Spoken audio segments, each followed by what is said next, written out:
Bila je u Leskovcu napravljena jedna protestantska crkva, neću kažem koja, i oni su kupili veliki balon. Kupili su veliki balon, onaj kao za što igraju fudbal, i tu su napravili crkvu, tu svoju protestantsku. Poslali su jednog svog člana zajednice, tu jedno naselje u Leskovcu, neću kažem koje, da ih ne ofiram.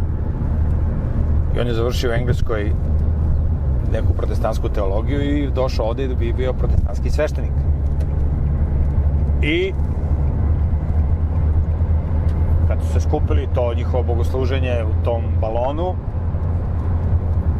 taj sveštenik je savjetovao pripadnike svoje zajednice i rekao im, vidi, kad idete na pijacu da prodajete jabuke, kruške, ovo, ono, kaže, vi kad ponesete kastofon, nemoj da puštate ovu turbo folk muziku i tako dalje, nego puštajte hrišćanske pesme, znači pesme o Isusu i tako dalje, razumiješ?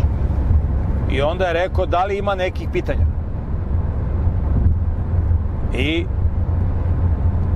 usto neki čovjek i kaže, gospodine svešteniče, gospodine pastore, oni zovu sveštenike pastor, od pastir, kaže, gospodine pastore, ja sam vodio danas ženu kod doktora.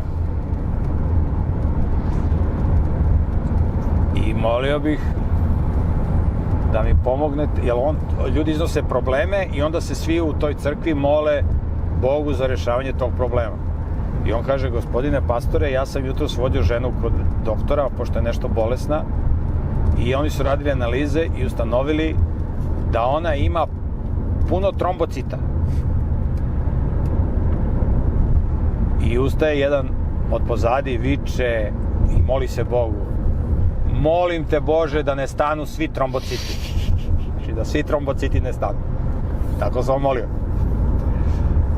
Tako da ti, prijatelju, hoćeš da nestanu demoni, znači demoni su ti kao bakterije.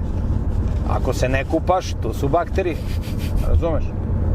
Tako isto i demoni, nema demona ako zdravo živiš. Razumeš?